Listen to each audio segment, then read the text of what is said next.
अस्सलाम वालेकुम, मैं हूं शाइस्ता मलिक और आप देख रहे हैं गल्फ पाकिस्तान।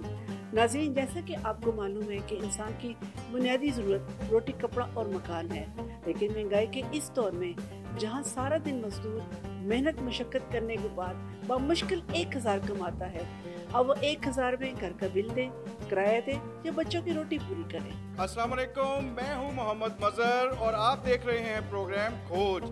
जैसा कि आपने सुना कि महंगाई के इस दौर में गरीब आखिर जाए तो जाए कहां, इस बात का लगाते हैं आइए खोज।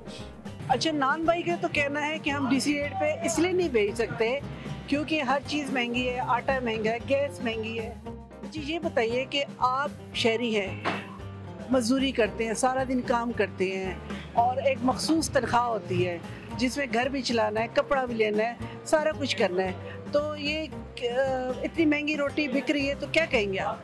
देखिए, महंगाई सिर्फ रोटी पे नहीं है, महंगाई ऑल ओवर द पाकिस्तान है, हर चीज़ पे महंगाई है। तो यानी कि हुकूमत को ये सबसे पहले देखना चाहिए कि हम जो फैक्ट्री ऑनर्स हैं, मालिक हैं मिलों के, उन पे प्रेशर डालें कि वो हमें मतलब भी बाकी सामान सस्ता होगा तो हर चीज़ ही सस्ती होगी। पेट्रोल के रेट देख लें आप, ठीक है, अब हम कहीं भी जाते हैं, अब हमारा रुपए के साथ काम चलता है, लेकिन मार्केट में जहाँ जाते हैं जी डॉलर महंगा हो गया, ठीक है, डॉलर के साथ हमारा रुपए का मुकाबला कैसे? हम तो रुपए में चीज़ लेने आए हैं ना, तो डॉलर महंगे होने से हमारी हर चीज़ महंगी क्यों हो रही है? ये चीज़ें नोटिस लेनी चाहिए हुकूमत को, ताकि हुकूमत जो हमारे ये छोटे छोटे तंदूर वालों को या हमें नौकरी पेशा के टैक्स बढ़ा दिए हैं, ठीक है, और बहुत सारी चीज़ें हम आम शहरी बर्दाश्त कर रहे हैं, टैक्सेस हम दे रहे हैं, ठीक है, लेकिन उसके अकॉर्डिंगली हमें फैसिलिटी क्या मिल रही है?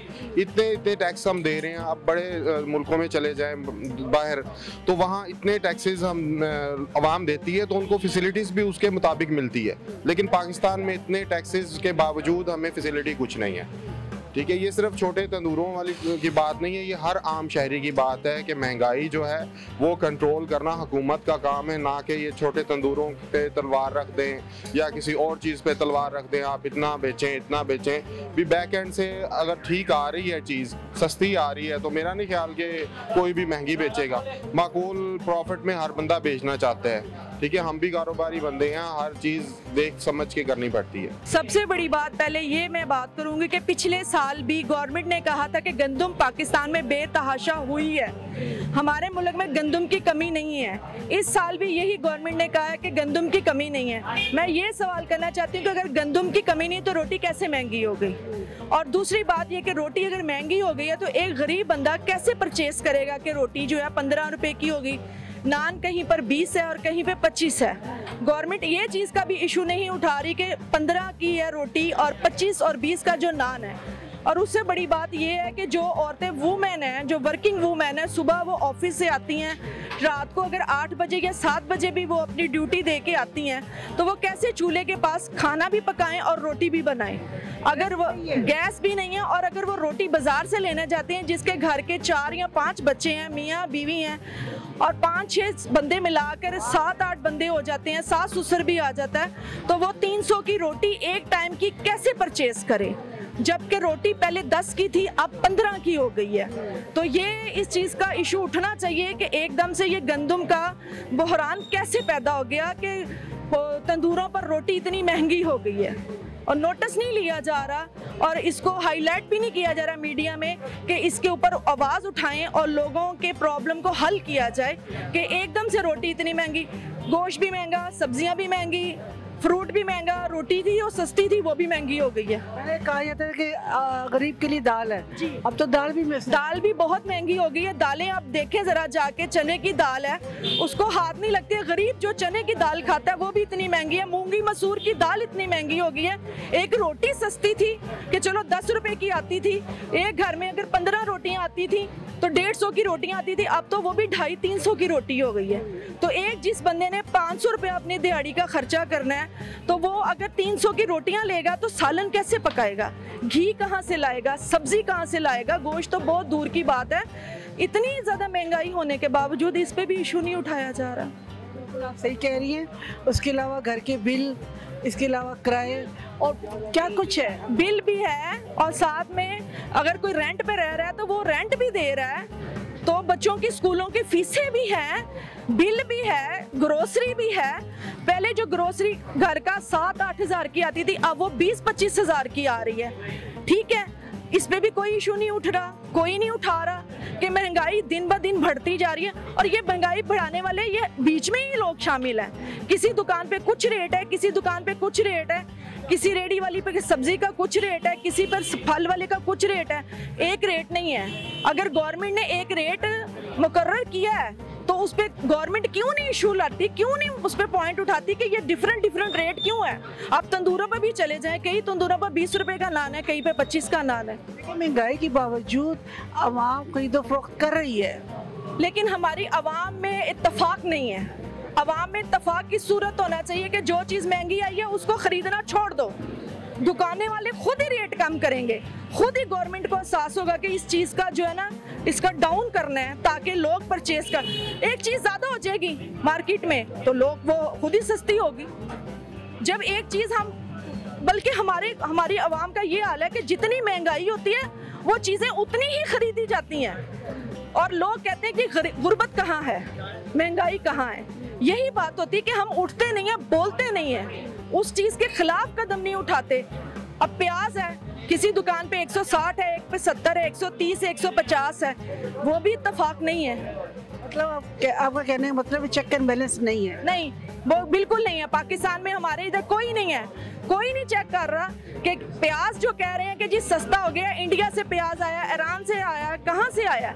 हमारी तो दुकानों पर वही गला हुआ प्याज मिल रहा है। हम किलो प्याज खरीदते हैं 160 रुपए का, घर जाके देखते हैं आधा प्याज गला हुआ निकलता है। आलू भी ऐसे ही हैं, 2-3 नस्ल के आलू हैं, पीले आलू हैं, रेड आलू हैं, वाइट आलू हैं, किसी का कोई नहीं, और सबके रेट 70 रुपए हैं। आप कैसे सरवाइव करते हो? रोटी इस कदर महंगी है, नान इस कदर महंगा है।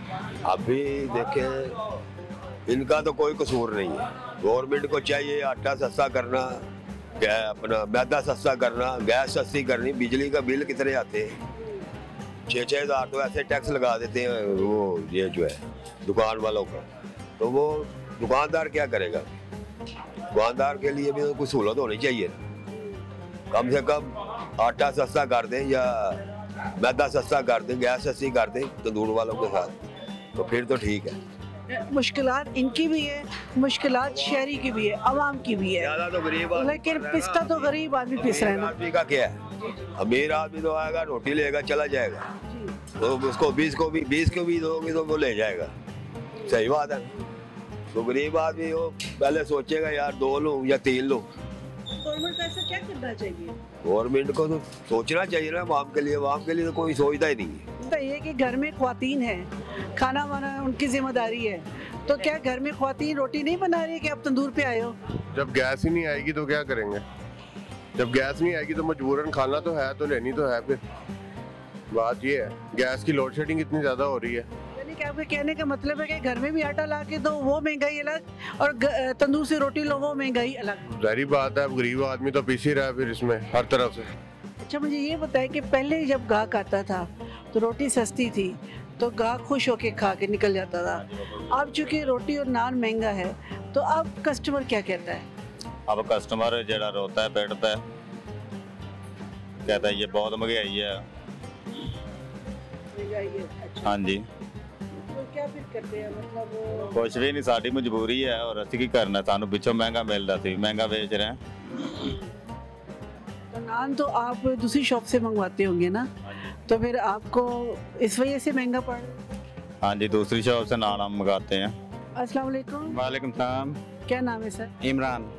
ये कितने अरसे से आप टिक्का वगैरह लगाने? ये तकरीबन उम्र ही गुजर गई है हमारी, तो बूढ़े हो गए इसी काम में। अच्छा, मुझे ये बताएं कि रोटी और नान महंगा मिल रहा है, जी जी, तो इस वजह से आपके कस्टमर में कोई फ़र्क पड़ रहा है या कोई? बहुत ज़्यादा फर्क पड़ रहा है जी। महंगाई बढ़ रही है और जो है ना कस्टमर भाग रहा है इस लाइन में कि इतनी महंगाई है जी, हद से ज़्यादा। इसे कुछ कंट्रोल करे हुकूमत तो बात बन जाए। हैं जी। अच्छा बाबा जी, मुझे ये बताएं कि रोटी इंतहाई महंगी हो गई है, आटा इंतहाई महंगा हो गया है कि दस्तरस से दूर होता जा रहा है गरीब के। आप 1000 रुपया कमाते हो तो बच्चों को क्या खिलाते हो, खुद क्या खाते हो, किस तरह आप गुजारा करते हो? ਇਹ ਜੀ ਸਾਡਾ 600 ਰੁਪਈਆ ਨਾ ਸਾਡਾ ਸਿਰਫ ਰੋਟੀ ਦਾ ਖਰਚਾ ਹੈ। ਕਹਿੰਦਾ ਹੁਣ 400 ਰੁਪਏ ਵਿੱਚੋਂ ਸਿਗਰਟ ਵੀ ਲੈਣੀ, ਚਾਹ ਵੀ ਪੀਣੀ, ਇਹ ਸਿਰਫ 200-250 ਰੁਪਈਆ ਬਚਦਾ ਹੈ। तो फिर सिगरेट छोड़ दे। ਤੇ ਉਹ ਮੁੜ ਕਿਵੇਂ ਕਰੀਏ? ਮਜ਼ਦੂਰੀ रोटी की तरफ तवज्जो दे ना, रोटी की तरफ।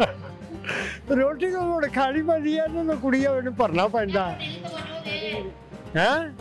अच्छा, तो बच्चों को क्या बेचते हैं फिर?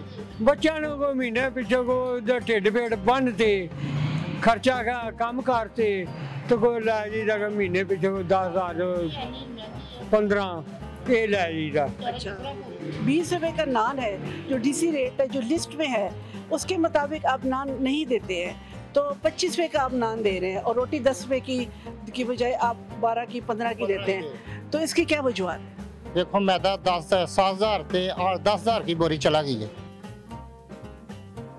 शहरियों का कहना है कि नान और रोटी की कीमतों को कम किया जाए ताकि गरीब आदमी अपने बच्चों को 2 वक्त की रोटी खिला सके। और इसके साथ ही अपने मेजबान शाइस्ता मलिक और मोहम्मद मजहर को दीजिए इजाजत। अल्लाह नेगेबान। Subscribe Gulf Pakistan।